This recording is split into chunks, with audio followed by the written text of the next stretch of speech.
Hi everyone, my name is Whitney Kmetz, and today I would like to introduce and hand it right over to Alexis Woodcock, who is the Grow Cook Serve coordinator of the program. So let's take a look and see what Alexis has to say today about our program.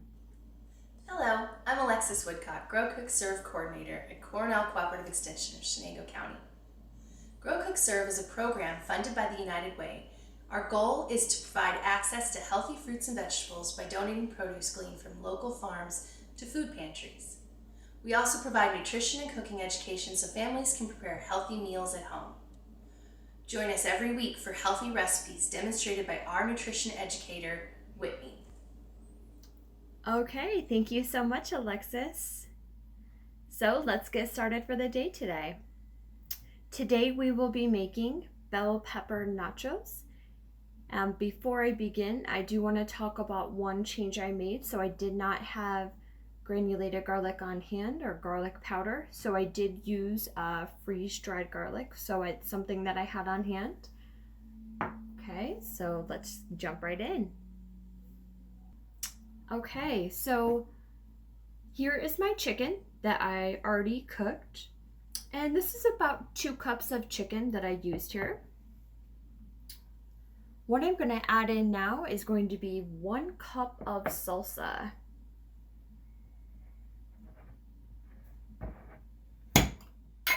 Okay, so we're going to add in 1 cup of salsa to this, and I bought a mild salsa.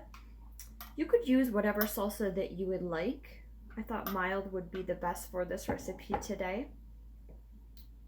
Okay, I'm going to add that right in here with this. And again, as I said, today I'm going to be using freeze-dried garlic instead of minced garlic, and so I have 1 teaspoon of this that I'm going to add in.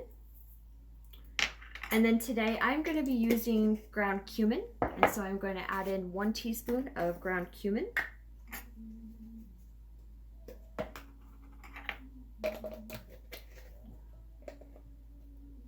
I feel like cumin has such a fabulous flavor too, which is great. Okay, and last but not least, today I have sharp cheddar cheese that I already grated. So the recipe calls for a shredded cheese, and you can buy it in a bag, but personally I like to shred it myself versus buying it in a bag form. And so I'm gonna add that right in there. You can top it on if you want to, but if you want to have the flavor kind of all within your bell pepper nachos, you can just add it right into the mix like I'm doing today. So the recipe does say that to top it, but you can add it right in, that's no problem. And so you're just going to give it a good stir, mix all this together.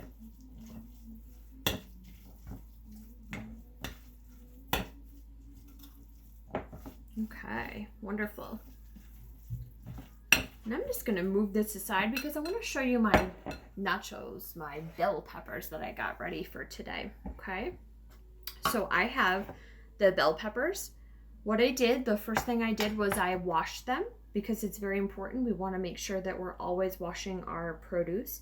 So I washed all of the peppers and I put them into sizes like this. Okay, as you can see here.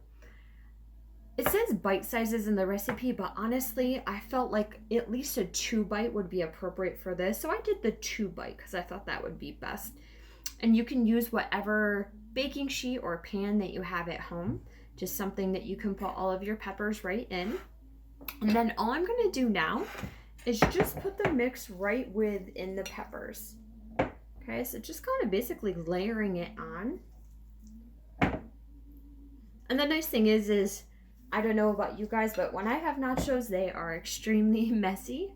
And so this is one of those messy ones, so don't worry about if they go a little bit over or they're not perfect within the bell peppers. It's okay. You can still eat all that's in there.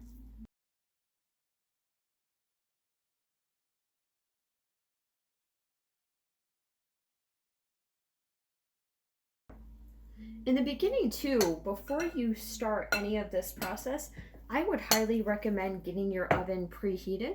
So I did do that. I preheated my oven to 350. And so it's almost up to temp now for myself. And I'm going to throw these in there. When I put them in the oven, they're going to be in there for 15 minutes. Okay. And if you had extra cheese from this recipe, you could always top a little on if you wanted.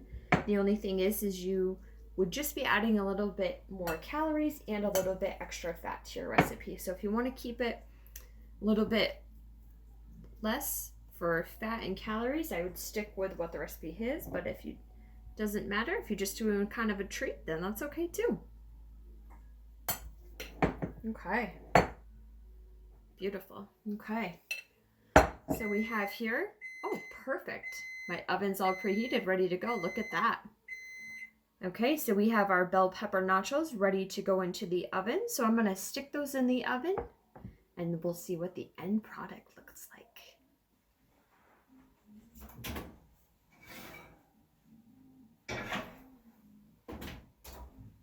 Ooh, these look absolutely delicious. So here you go. Great recipe that you can try at home all by yourself. Have a great day, guys.